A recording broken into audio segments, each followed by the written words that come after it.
नमस्कार विद्यार्थी मित्रांनो, प्रताप कॉलेज अमळनेर संरक्षण व सामरिक अभ्यास विभागात आपले स्वागत आहे। आज आपण मानवी सुरक्षा ही संकल्पना समजून घेणार आहोत। मानवी सुरक्षा म्हणजे काय? विद्यार्थी मित्रांनो, मानवी सुरक्षा ही केवळ देशाच्या सीमांचे रक्षण करणे नव्हे तर प्रत्येक व्यक्तीच्या जीवनाची सुरक्षितता सुनिश्चित करणे आहे। यामध्ये शारीरिक सुरक्षिततेसोबतच मानसिक, आर्थिक आणि सामाजिक पैलूंचाही समावेश होतो, ज्यामुळे व्यक्ती सन्मानाने आणि भीतीशिवाय जगू शकतो। संरक्षण शास्त्राच्या दृष्टिकोनातून विचार केल्यास पारंपरिक सुरक्षेमध्ये देशाच्या सीमांचं रक्षण करण्याला सर्वोच्च प्राधान्य असायचं।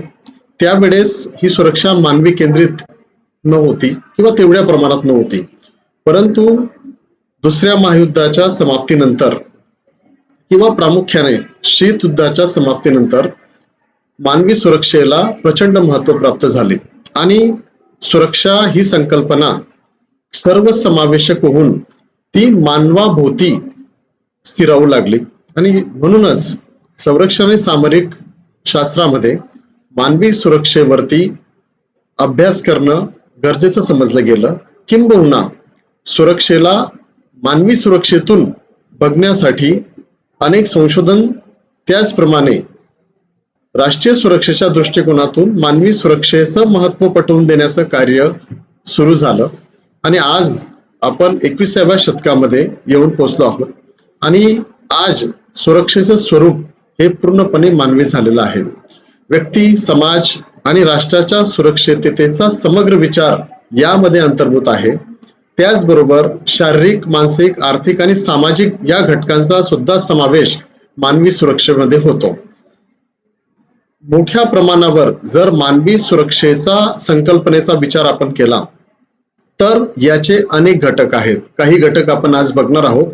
तर याच्यामध्ये देशाची सैनिकी सुरक्षा, ज्याला आपण मिलिटरी सिक्युरिटी म्हणतो, आर्थिक सुरक्षा, राजकीय सुरक्षा, प्रादेशिक सुरक्षा, पर्यावरणीय सुरक्षा, सायबर सुरक्षा यासारख्या इतर अनेक महत्त्वपूर्ण घटनांचा समावेश होतो आणि त्या अनुषंगातून मानवी सुरक्षेकडे बघितले जाते। म्हणजे मानवाचा व्यक्तिगत विकास आणि त्याचा हिताचा संरक्षणाच्या दृष्टिकोनातून देशाच्या सर्वांगीण राष्ट्रीय सुरक्षेचा विचार हा मानवी सुरक्षेभोवती फिरतो आणि म्हणूनच हा विषय आपल्या या विषयाच्या दृष्टिकोनातून किंवा संरक्षण आणि सामरिक सुरक्षेच्या दृष्टिकोनातून फार महत्त्वाचा मानला जातो।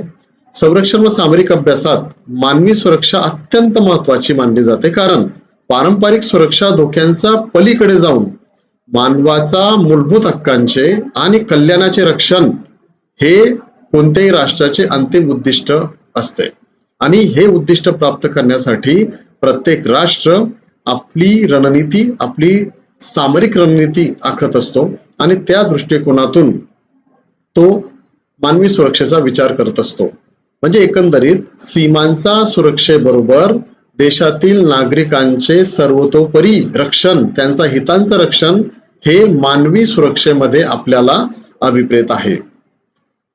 तर मानवी सुरक्षेच्या मूलभूत घटकांचा किंवा आपण मानवी सुरक्षेच्या प्रकारांचा विचार करता अनेक प्रकार मी आताच आपल्याला सांगितले, परंतु आजच्या या भागामध्ये आपल्याला 4 जे महत्त्वाचे याचे घटक आहेत मानवी सुरक्षेचे किंवा 4 मुख्य जे प्रकार आहेत त्या 4 प्रकारांवर आपल्याला आज चर्चा करायची आहे।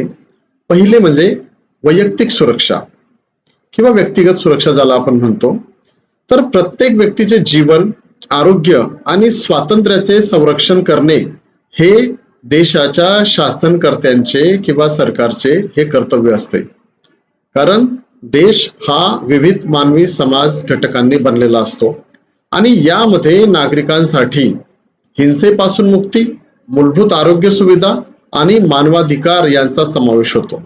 कधी कधी आपण मानवाच्या ज्या महत्त्वाच्या गरजा याचा विचार करता आपण अन्न, वस्त्र, निवारा या घटकांना प्राधान्य द्यायचो, त्याच गोष्टीवर पुढे जाऊन त्याच्या जगण्याच्या मूलभूत अधिकारांपासून तर त्याच्या सामाजिक मुख्य प्रवाहामध्ये त्याला दिल्या जाणाऱ्या विविध सुविधांचा या सुरक्षेमध्ये समावेश करण्यात येतो. म्हणजे माणूस म्हणून जगण्यासाठी त्याला ज्या नैसर्गिक आणि सामाजिक अधिकारांचं कवच आहे त्याचं संरक्षण करणं, त्याला न्याय देणं, त्याचा हितांची काळजी करणं, रक्षण करणं आणि त्यासाठी ध्येय धोरण आखणं, या गोष्टीचा अंतर्भाव हा मानवी सुरक्षेमध्ये होत असतो. त्यामुळे या संकल्पनेत मानवाची वैयक्तिक सुरक्षा ही सर्वतोपरी महत्वाची मानली गेली आहे. दुसरा जो प्रकार आहे त्याच्यातील तो आहे सामाजिक सुरक्षा. समाज किंवा समुदायातील शांतता, सलोखा आणि सहकार्य राखणं हे मानवी सुरक्षेच्या दृष्टिकोनातून अतिशय महत्वाचा मानलं गेलं आहे. सामाजिक सलोखा बिघडवणारे घटक, उदाहरणार्थ जातीय दंगली, सामाजिक असमानता, धार्मिक दंगली, विविध कारणांनी होणाऱ्या दंगली, प्रादेशिक वादावरून किंवा भाषावादावरून होणाऱ्या दंगली, या दूर करणे आणि या सर्व परिस्थितीमध्ये त्याला सुरक्षा किंवा सुरक्षेचं वातावरण निर्माण करणं ही शासनाची जबाबदारी आहे आणि ती समाजाचीही तेवढीच मोठी जबाबदारी आहे. आणि समाजात वावरताना, खासकर भारतासारख्या देशामध्ये जिथे विविध जाती धर्माचे लोक राहतात, अशा या विविधतेने नटलेल्या देशामध्ये सामाजिक सलोखा टिकून ठेवणं हे आजच्या काळात एक फार मोठं आव्हान आहे. गत 2 दशकापासून या देशामध्ये खूप सारे जातीय तणाव आणि धार्मिक तणाव आणि त्यातून उसळलेल्या दंगली यांचा हा देश साक्षीदार आहे आणि त्याच्यातून अनेक ठिकाणी अनेक निरपराध नागरिक किंवा शासनाचे प्रतिनिधी, पोलीस यंत्रणा, सरकारी अधिकारी यांची हत्या झालेली आहे किंवा त्यांना आपले प्राण गमवावे लागले आहेत. किंवा एखाद्या जातीय दंगलीमध्ये जबाबदार नसताना सुद्धा अनेक निरपराध निर्दोष नागरिक, मुलं, महिला यांचा जीव हा धोक्यात येत असतो. अशा वातावरणात त्या समुदायात शांतता राखण्यासाठी ही सामाजिक सुरक्षा मानवी सुरक्षेच्या दृष्टिकोनातून फार महत्वपूर्ण आहे. आणि म्हणून मानवी सुरक्षेमध्ये सामाजिक सुरक्षा हा एक महत्वाचा मुद्दा आहे आणि ज्यासाठी शासन राष्ट्रीय सुरक्षेच्या दृष्टिकोनातून काम करत असते. तिसरा मुद्दा आपण राष्ट्रीय सुरक्षेचा समजून घेऊया, ज्याच्यात आपण राज्याचे सार्वभौमत्वाचे, प्रादेशिक अखंडतेचे आणि नागरिकांच्या हिताचे रक्षण करणे यात समावेश आहे. यामध्ये देशाच्या बाहेरून होणारे आक्रमण, त्यापासून संरक्षण आणि अंतर्गत स्थैर्य यांचा समावेश आहे. या मुद्द्याला अधिक विस्तृतपणे समजून घ्यायचं असल्यास आपल्याला हे समजून घ्यावं लागेल की राष्ट्रीय सुरक्षेचे 2 घटक आहेत, ज्यामध्ये पारंपरिक सुरक्षा आणि अपारंपरिक सुरक्षा यांचा समावेश होतो. पारंपरिक सुरक्षेमध्ये एखाद्या देशाला बाह्य आक्रमणापासून वाचवणे किंवा देशांचा सीमांचं रक्षण करणे हे अंतर्भूत होते. म्हणजे त्यावेळेत देशांतर्गत असलेली मानवी सुरक्षा हिच्याकडे तेवढं लक्ष दिलं गेलं नाही. परंतु बदलत्या काळानुसार जागतिक महायुद्धानंतर मानवी सुरक्षेला प्रचंड महत्व प्राप्त झालं आणि या काळामध्ये राष्ट्रीय सुरक्षेची संकल्पना ही मानवी सुरक्षेशिवाय समजली जाऊ शकत नाही किंवा तिला महत्व नाही. त्यामुळे राष्ट्रीय सुरक्षेमध्ये मानवी सुरक्षा हा खूप महत्वाचा घटक आहे. एखाद्या राज्याचा सार्वभौमत्व, त्याचा व्यक्तिगत ध्येय धोरणांचा अधिकार घेण्याचा जो अधिकार आहे, त्यावर जर कोणी घाला घालत असेल तर तो त्या देशाच्या राष्ट्रीय सुरक्षेला आणि त्याचबरोबर मानवी सुरक्षेला फार मोठा धोका आहे. याचं जर आपल्याला ज्वलंत उदाहरण समजून घ्यायचं असेल तर नुकतंच अमेरिकेने दक्षिण अमेरिका खंडात असलेल्या व्हेनेझुएला या देशावर आक्रमण करून तेथील राष्ट्रप्रमुखांना त्यांच्या पत्नीसहित अटक करून अमेरिकेत आणलं आणि त्या देशावर आरोप केले की ते अमेरिकेच्या राष्ट्रीय हिताविरुद्ध काम करतात. खूप मोठी मानवी तस्करी किंवा ड्रग्सची तस्करी तेथून केली जाते अमेरिकेत, असा आरोप त्यांच्यावर ठेवून त्यांना त्यांच्या राष्ट्रप्रमुखाला अटक करण्यात आली आणि तेथील सर्व तेल साठ्यांवरती अमेरिकेने आपला दावा सांगितला व येथील सर्व व्यवहार हे आता अमेरिकेच्या परवानगीशिवाय होणार नाहीत असं जाहीर केलं. हा जो मुद्दा आहे किंवा ही जी घटना आहे याला आपण सरळ आजच्या काळात व्हेनेझुएला सारख्या देशाचा सार्वभौमत्वाचं उल्लंघन मानू शकतो, जे अमेरिकेने दादागिरीने केलेलं आहे. त्याचबरोबर प्रादेशिक अखंडता हे एक मोठं आव्हान राष्ट्रीय सुरक्षेसमोर असतो. भारत हा विविध खंडप्राय किंवा विविध ज्या आपले जे राज्य आहेत त्यांची राज्याची भाषा असो, त्यांच्या परंपरा असो, त्यांच्या काही जीवन जगण्याच्या संस्कृती असतील, ह्या वेगवेगळ्या आहेत.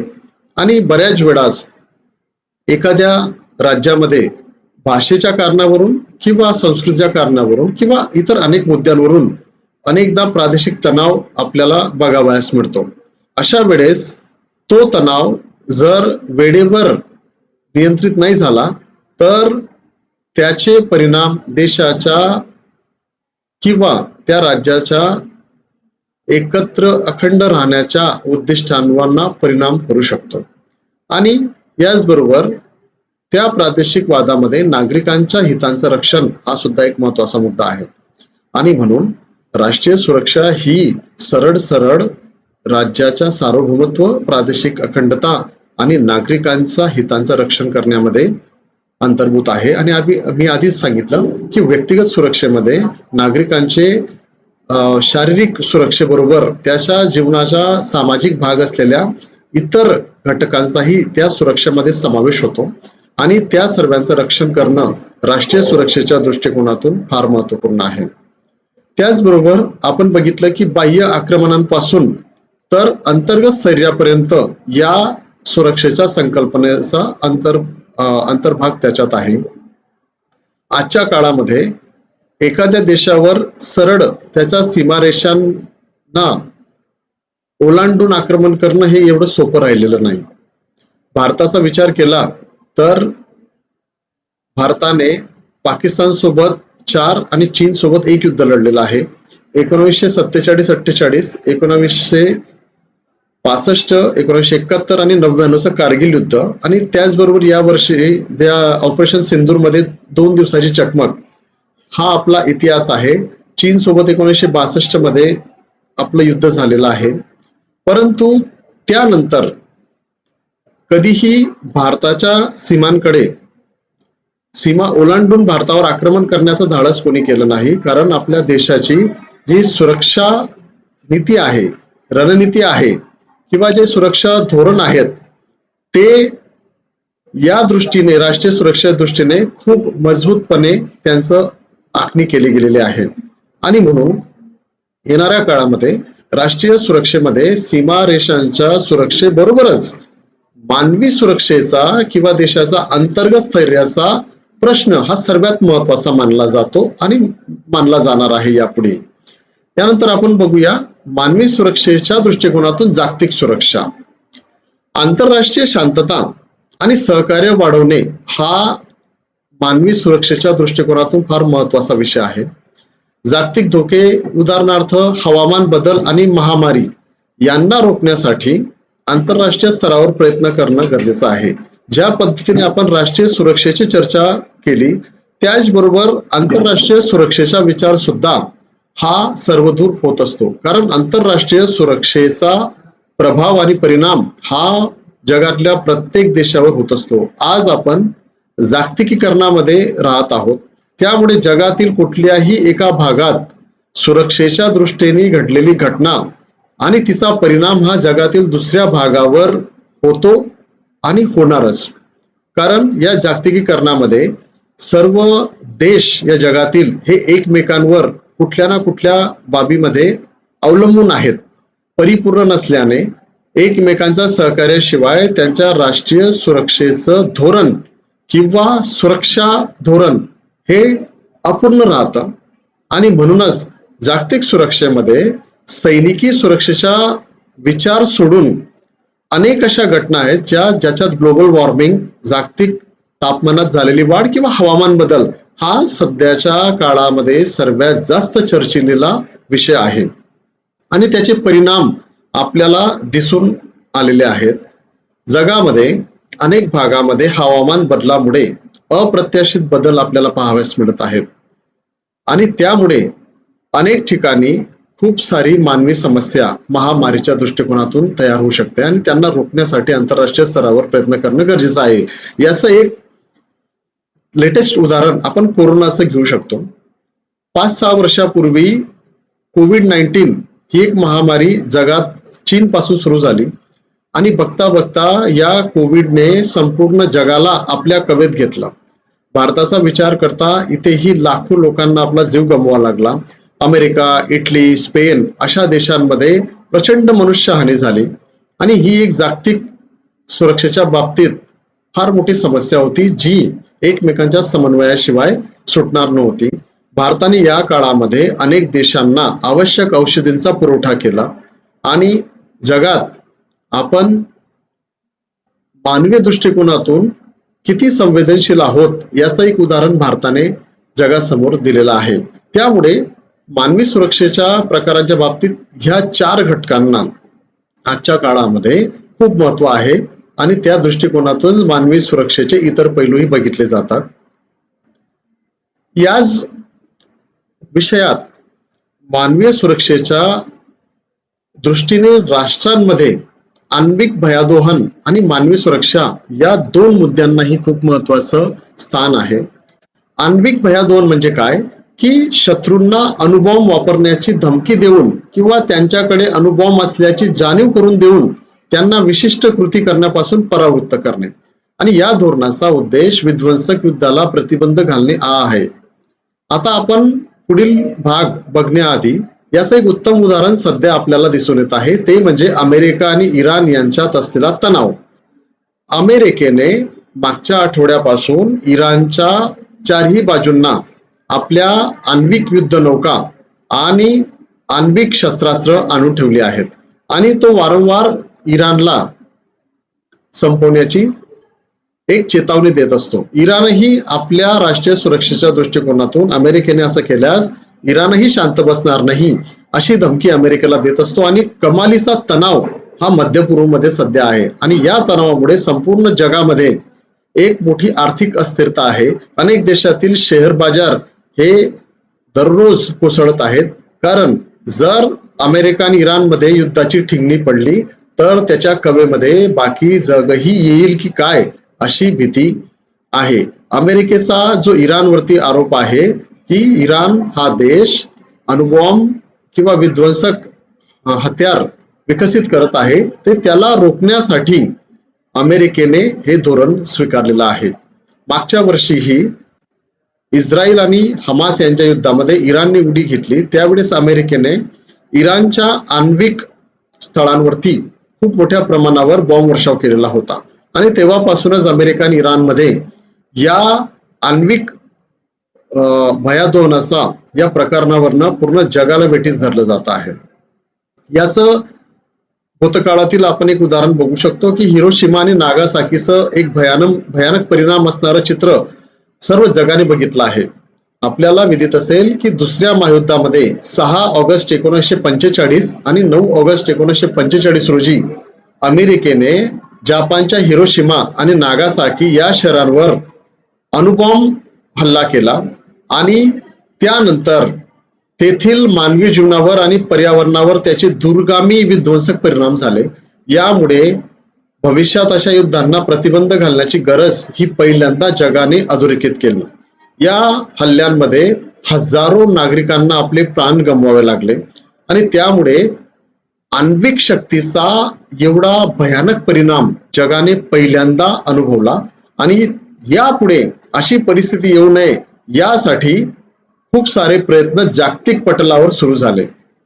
या भयादोहनामुळे 3ऱ्या महायुद्धासाठी टाळाटाळ करण्याचा एक प्रयत्न सुरू आहे. शीतयुद्धाच्या काळामध्ये अमेरिका आणि सोव्हिएत युनियन ज्याला आज आपण रशिया म्हणतो यांच्यातील आण्विक जी काही भयादोहनामुळे प्रत्यक्ष मोठे युद्ध टाळले गेले कारण जगाने 1945 मध्ये जपानवर झालेल्या अणुहल्ल्याचे परिणाम बघितलेले होते आणि तेथूनच जरी आण्विक शस्त्रास्त्र निर्मितीकडे एक स्पर्धा सुरू झाली असली तरी नेहमी जगामध्ये अणुयुद्ध होऊ नये यासाठी मात्र प्रयत्न हे सुरू होते आणि आजही आहेत. तर तेव्हा या शीतयुद्धामुळे दोन्ही देशांना एकमेकांचा विनाश करण्याची क्षमता असल्याची जाणीव असल्याने त्यांनी थेट संघर्ष टाळला आणि आज हीच रणनीती भारताने सुद्धा अंगीकृत केलेली आहे. भारताने आज खूप मोठ्या प्रमाणावर आपल्या सभोवताली असलेल्या शत्रू राष्ट्रांना प्रतिबंध करण्यासाठी अणुबॉम्ब किंवा आण्विक धोरण विकसित केले आहे आणि त्याच अनुषंगाने पाकिस्तानने सुद्धा अणुबॉम्बची निर्मिती केली आहे. यामुळे भारत आणि पाकिस्तान या दोघांना आज हे माहिती आहे की आपल्या विरोधी राष्ट्राजवळ अणुशक्ती आहे आणि त्यामुळे कदाचित थेट संघर्ष होणार नाही असं मानलं जातं. या बाबतीत मेजर जनरल सोमदत्त असे म्हणतात की आण्विक भयादोहन हे एक दुधारी शस्त्र आहे. ते एका बाजूला शांतता प्रस्थापित करतं तर दुसऱ्या बाजूला विध्वंसाची सतत टांगती तलवार ठेवतं. बिलकुल या वाक्यासारखी परिस्थिती आज जगामध्ये झालेली आहे. एकीकडे आपल्याला माहिती आहे की जगातील अनेक देशांकडे आज अणुशक्ती आहे, आण्विक शस्त्रास्त्र आहेत. त्यामुळे दुसरा देश त्यांच्यावर हल्ला करण्यास डायरेक्ट तयार होणार नाही किंवा हिंमत करणार नाही. परंतु दुसरीकडे असे युद्ध झाल्यास त्याची विध्वंसक बाजू किती भयावह असेल याची सुद्धा एक टांगती तलवार जगावर कायम आहे. त्यामुळे या गोष्टीला या मानवी सुरक्षेमध्ये खूप महत्व आहे. त्याचबरोबर पुढे आधुनिक धोक्यांचा विचार जर आपण मानवी सुरक्षेच्या दृष्टिकोनातून केला तर सामरिक धोके आणि मानवी सुरक्षा यांच्या बाबतीतही आपल्याला चर्चा करावी लागेल. यामध्ये पहिला मुद्दा जो आहे तो म्हणजे सायबर हल्ले. सरकारी संस्था, आर्थिक प्रणाली किंवा महत्वाच्या पायाभूत सुविधांवर होणारे सायबर हल्ले आणि या सायबर हल्ल्यांमुळे मोठी आर्थिक आणि सामाजिक हानी होऊ शकते हे सुद्धा जगाने पाहिलेले आहे. आणि यामुळे सध्याच्या या काळामध्ये मानवी सुरक्षेसमोर किंबहुना एकंदरीत राष्ट्रीय सुरक्षेसमोर सायबर हल्ले हे फार मोठं आव्हान आहे. आणि याचा सर्वात मोठा जो प्रभाव आहे, सायबर हल्ला एखाद्या देशाच्या सीमा रेषांचं किंवा डेमोग्राफी किंवा भौगोलिक स्थिती बदलू शकत नाही, परंतु तो त्या देशाच्या आर्थिक आणि पायाभूत सुविधांवर खूप जोरदार प्रहार करू शकतो, ज्यामुळे त्या देशाचं फार मोठ्या प्रमाणावर आर्थिक नुकसान होऊ शकतं आणि त्या आर्थिक नुकसानातून सामाजिक हानी होऊ शकते आणि देश अस्थिरतेकडे आणि अराजकतेकडे जाऊ शकतो. आणि याचे अनेक उदाहरणं जगात आहेत. त्याचबरोबर दुसरा घटक यामध्ये जो महत्वाचा आहे तो म्हणजे जैविक आणि रासायनिक शस्त्र. आज आण्विक युद्धाबरोबर किंवा आण्विक शस्त्रास्त्रांच्या या स्पर्धेमध्ये जैविक आणि रासायनिक शस्त्रास्त्रांची भीती सुद्धा तेवढीच मानवी सुरक्षेसाठी फार धोकादायक आहे. या शस्त्रास्त्रांमुळे मोठ्या प्रमाणावर जीवितहानी आणि रोगराई पसरू शकते आणि ज्यामुळे संपूर्ण मानवी समाज धोक्यात येऊ शकतो. गत काळामध्ये इराकवर अमेरिकेने असा आरोप केला होता की इराकचे जे पूर्व राष्ट्राध्यक्ष होते सद्दाम हुसेन यांनी त्यांच्या देशाच्या एका भागावरती, एका गावावरती रासायनिक शस्त्रास्त्रांवर किंवा त्या शस्त्रास्त्रांचा हल्ला केलेला होता आणि यामध्ये हजारो नागरिक मारले गेले होते. तर आज जरी आंतरराष्ट्रीय करारानुसार जैविक आणि रासायनिक शस्त्र वापरण्यावर बंदी असली तरी मात्र त्यांचा धोका अद्याप संपलेला नाही. आज रशिया सारख्या देशाकडे प्रचंड प्रमाणामध्ये जैविक शस्त्रास्त्र उपलब्ध आहेत आणि याचात युद्ध झालं आणि त्याचा उपयोग केला गेला तर त्याची झळ मोठ्या प्रमाणावर संपूर्ण मानवी समाजाला होऊ शकते आणि त्याची किंमत फार मोठ्या प्रमाणावर खूप साऱ्या देशांच्या नागरिकांना मोजावी लागू शकते. आणि यासाठी हा एक फार मोठा सामरिक धोका आहे आणि याच्या मानवी सुरक्षेच्या दृष्टिकोनातून अभ्यास करणं आणि ध्येय धोरण ठरवणं फार महत्वाचं आहे. तिसरं आहे दहशतवाद, आतंकवाद ज्याला आपण म्हणतो. तर दहशतवाद हा नेहमी गैर राजकीय घटकाकडून होणारा प्रसार आणि हिंसा आहे, ज्यामुळे समाजामध्ये भीती आणि अस्थिरता निर्माण होते. आण्विक दहशतवाद हा तर गंभीर धोका आहे, जिथे दहशतवादी अणुबॉम्ब मिळवून त्याचा वापर करण्याची शक्यता असते. सुदैवाने जगामध्ये अजूनपर्यंत दहशतवाद्यांच्या हातात सरळ अशी आण्विक शस्त्र पोहोचलेली नाहीत, परंतु त्याची शक्यता नाकारता येत नाही. गतकाळामध्ये दहशतवादाचा अतिशय क्रूर चेहरा जगाने बघितलेला आहे. जगातल्या अनेक देशांमध्ये आणि पर्टिक्युलरली भारताचा विचार केला तर भारतावर आजपर्यंत पाकिस्तानमध्ये असलेले अनेक भारत विरोधी दहशतवादी जे गट आहेत त्यांनी अनेकदा भारतावरती दहशतवादी हल्ले घडवून आणलेले आहेत आणि या हल्ल्यांमध्ये भारताचे अनेक नागरिक, पोलीस, सैन्य दलातील आपले सैनिक अधिकारी आणि अनेक निष्पाप महिला, पुरुष, लहान मुलं यांना आपला जीव गमवावा लागला आहे. त्यामुळे मानवी सुरक्षेच्या दृष्टिकोनात व्यक्तीच्या त्याच्या गरजांचा सुरक्षेबरोबर या दहशतवादी हल्ल्यांपासून त्याची सुरक्षा ही फार महत्वाची आहे आणि यासाठी मानवी सुरक्षेकडे प्रत्येक देशाने आज लक्ष केंद्रित केलेलं आहे आणि व्यक्तींना प्रत्येक छोट्या मोठ्या घटनेतून जी घटना त्यांच्या जीवितास आणि त्यांच्या हितांना धोका निर्माण करेल अशा सर्व घटनांपासून त्यांना सुरक्षा पुरवण्यासाठी प्रयत्नशील आहे. त्याचबरोबर चौथा मुद्दा आहे जागतिक राजकारण. आंतरराष्ट्रीय राजकारणामध्ये सामरिक क्षेत्रातून किंवा सामरिक दृष्टिकोनातून अनेक खेळ खेळले जात आहेत. आज आंतरराष्ट्रीय स्तरावरील संघर्ष, महासत्तांमधील स्पर्धा आणि प्रादेशिक तणाव या मानवी सुरक्षेवर थेट परिणाम करतात. उदाहरणार्थ कुवेत इराक युद्धामध्ये परमाणु शस्त्रांचा वापर टाळल्याने मोठे संकट टळले. ज्या वेळेस या दोन देशांमध्ये युद्ध सुरू झाले त्यावेळेस कुठेतरी भीती निर्माण झाली होती की यांच्यात जर आण्विक शस्त्रास्त्रांचा वापर झाला तर फार मोठा परिणाम जागतिक राजकारणावर त्याचा होईल, परंतु सुदैवाने तसे झाले नाही. आणि गत मे महिन्यामध्ये भारत पाकिस्तान दरम्यान जी चकमक उडाली, भारताने ऑपरेशन सिंदूर पाकिस्तान विरुद्ध जी कारवाई केली, सैनिकी कारवाई, या जगाकडनं ही भीती निर्माण करण्यात आली की यांच्यात सुद्धा आण्विक हल्ला होऊ शकतो, युद्ध होऊ शकतं. परंतु हे एक मर्यादित युद्ध होतं आणि त्यातून दोन्ही देशांनी भविष्यात धडा घ्यायला हवा. भारताने ते पाऊल आपल्या राष्ट्रीय सुरक्षेसाठी उचललेलं होतं, तर पाकिस्तानने त्यांच्या धर्तीवरून भारताविरुद्ध जे दहशतवादी कारवाई केली जाते त्याला पाठबळ दिल्याने ही कारवाई करणं अटळ होतं. संरक्षण धोरणे आणि मानवी सुरक्षा. देशात आपण चर्चा केल्याप्रमाणे राष्ट्रीय सुरक्षा ही आता मानव केंद्रित झाल्यामुळे संरक्षण धोरण तयार करताना त्याची मानवी सुरक्षेशी सांगड घालणं किंवा त्याचं संतुलन करणं फार महत्वाचं आहे. भारताचं संरक्षण धोरणाच्या बाबतीत जर आपण बोलायला गेलो तर भारताचे संरक्षण धोरण हे केवळ बाह्य आक्रमणांपासून देशाचं रक्षण करण्यापुरते मर्यादित नाहीये. ते एक सर्वसमावेशक सुरक्षा दृष्टिकोन स्वीकारते. यामध्ये अंतर्गत सुरक्षा, दहशतवाद विरोधी उपाय आणि सायबर सुरक्षा यांचा समावेश आहे.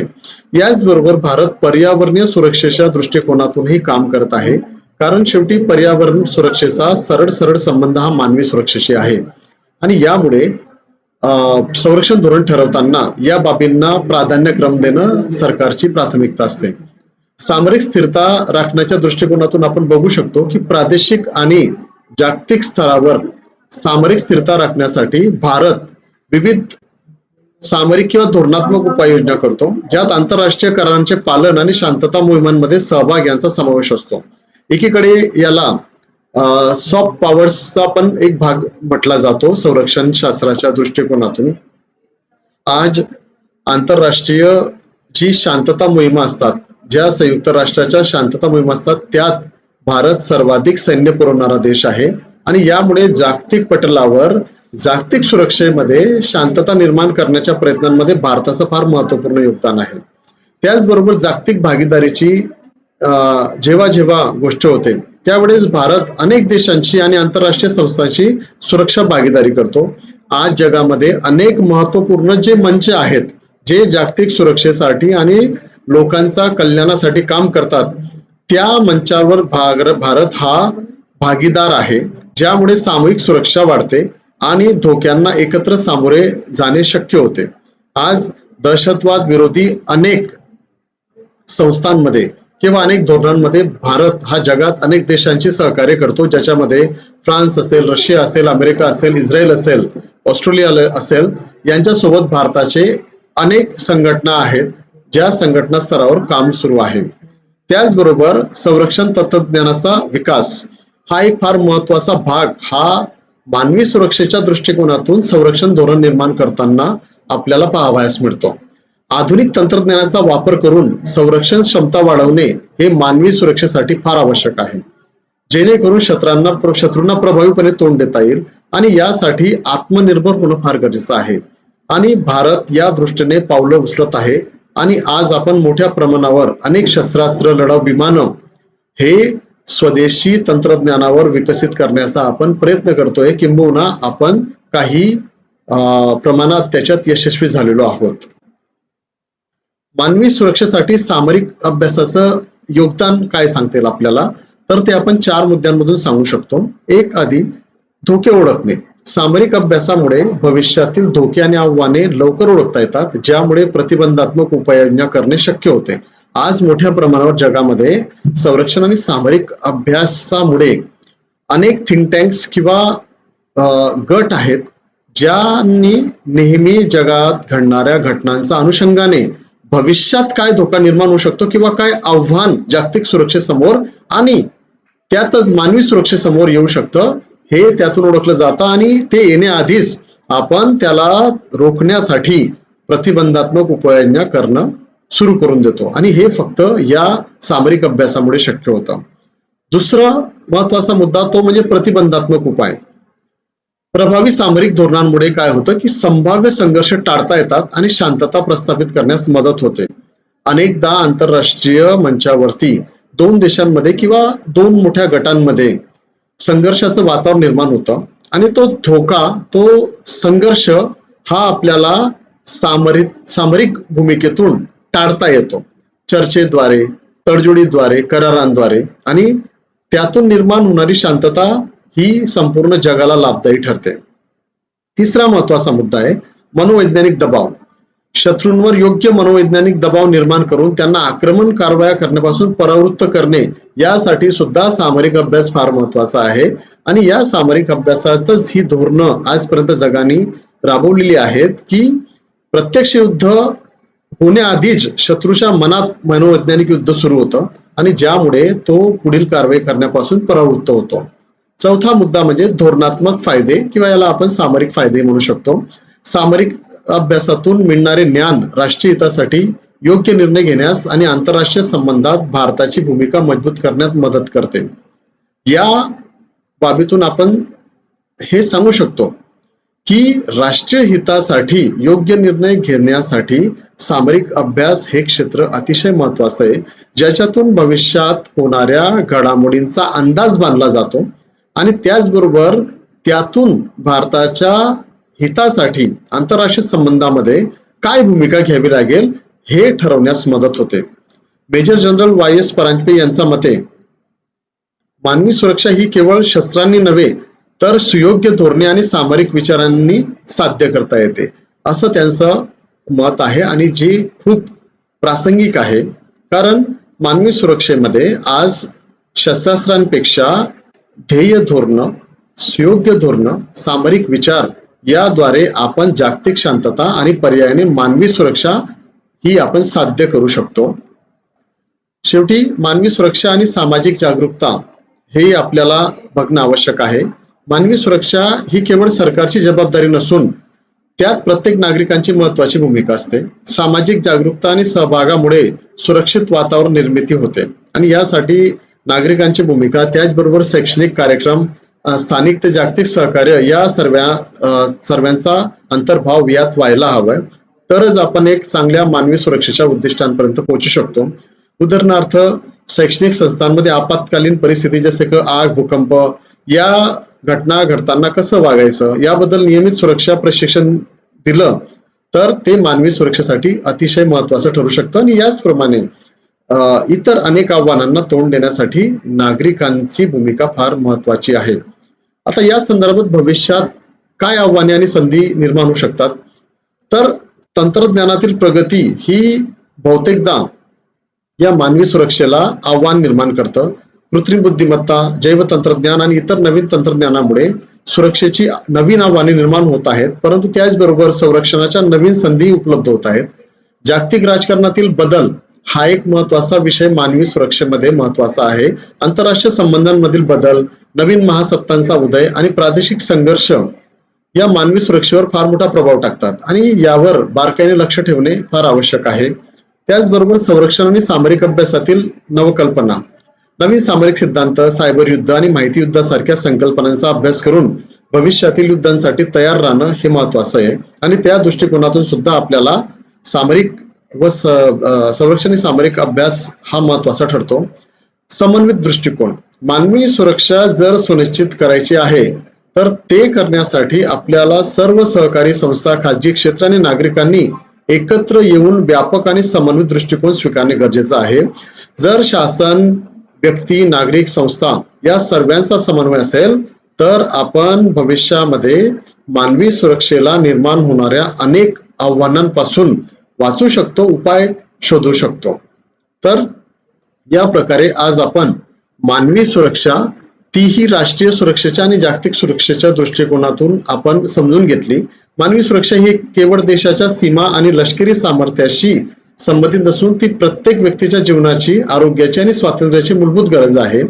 त्याचबरोबर सामरिक अभ्यासातून मिळणारे ज्ञान आणि धोरणे ही मानवी सुरक्षा मजबूत करण्यासाठी अत्यंत महत्वाचे आहेत. प्रत्येक नागरिकांची सुरक्षा सुनिश्चित करणे ही सामूहिक जबाबदारी आहे. यात मी म्हटल्याप्रमाणे शासन आणि समाज या दोघांच्या समन्वयाने आपण मानवी सुरक्षेच्या अंतिम टप्प्यापर्यंत किंवा अंतिम हितापर्यंत जाऊ शकतो आणि यात राष्ट्रीय सुरक्षेमध्ये सरकार आणि समाज, नागरिक यांचा समन्वय आवश्यक आहे. खूप खूप धन्यवाद.